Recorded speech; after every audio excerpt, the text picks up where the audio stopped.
నమస్తే రామిశెట్టి శివ యూట్యూబ్ ఛానల్కి స్వాగతం. నా పేరు శివుడు. నేను కామాఖ్య ఆలయాన్ని అన్వేషిస్తున్నాను మరియు వివరించడానికి ప్రయత్నిస్తాను. దయచేసి మీ మద్దతు నాకు ఇవ్వండి. కామాఖ్య దేవాలయం గురించి మీకు సంక్షిప్తంగా వివరిస్తాను. ఈ దేవాలయం శక్తి దేవత అయిన మాత కామాఖ్యకి అంకితంగా ఉంది.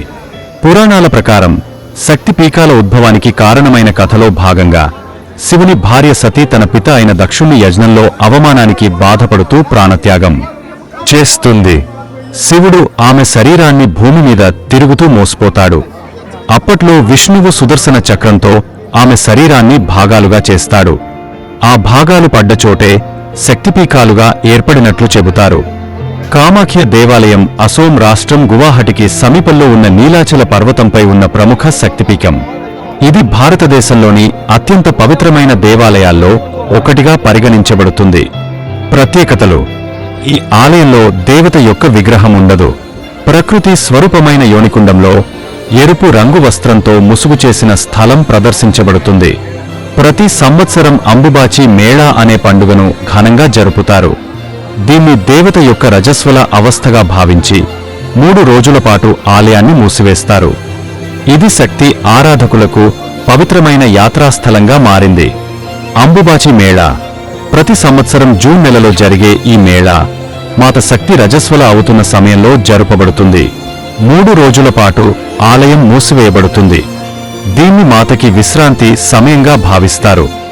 4వ రోజు పూజారులు ఆలయాన్ని శుద్ధి చేసి తిరిగి తెరిస్తారు. ఇది ఎంతో పవిత్రమైన సందర్భం. ఈ సందర్భంగా లక్షలాది భక్తులు దేశం నలుమూలల నుండి వస్తారు. గర్భగృహంలో శిలపై ఒక సహజంగా ఏర్పడిన రంధ్రం ఉంటుంది. ఈ రంధ్రం ఎప్పుడూ తడిగా ఉండి ఒక చిన్న ప్రవాహం ద్వారా నీరు వస్తూనే ఉంటుంది. ఇది అంతర్యామి రూపంలో ఉన్న దేవతా స్వరూపంగా పరిగణించబడుతుంది. అంటే విగ్రహం కాకుండా ప్రకృతి రూపమైన పవిత్ర స్థలం. కామాఖ్య ఆలయపు ఇతర దేవతలు: కామాఖ్య ఆలయం ప్రాంగణంలో 10 మహావిద్యలకు సంబంధించిన ఆలయాలున్నాయి.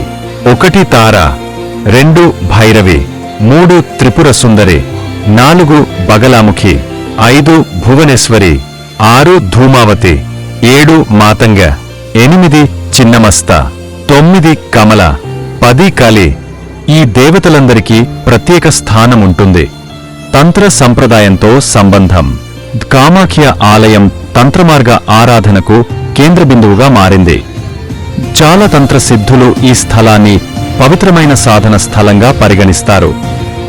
భైరవ పూజ, శక్తి పూజ మరియు గుప్త విధానాల పూజలు ఇక్కడ సాధారణంగా కనిపిస్తాయి. ఇది భక్తులకే కాదు, చరిత్రకారులకు, తంత్ర సాధకులకు మరియు శిల్పకళాభిమానులకు కూడా విశేషమైన ప్రదేశం. ఈ ఆలయ నిర్మాణ శైలి నాగర శైలి మరియు అస్సామీయ శైలి కలగలిపిన ప్రత్యేక శిల్పకళతో ఉంటుంది. ఈ ఆలయం నిర్మాణంలో కోచ్ రాజులు మరియు తరువాత ఆహోం రాజులు భాగస్వాములయ్యారు. దేవాలయం దర్శించడానికి మీరు ఎలా ప్రయాణించాలో చెప్పాను. కామాఖ్య దేవాలయం ఎక్కడ ఉంది? ఇది అస్సాం రాష్ట్రం గువాహటి నగరానికి సమీపంలో ఉంది. గువాహటి నగరం బ్రహ్మపుత్ర నది తీరాన ఉంది. దేవాలయం నీలాచల పర్వతం మీద ఉంది. ఇది గువాహటి సిటీకే 8 కిలోమీటర్లు దూరంలో ఉంటుంది.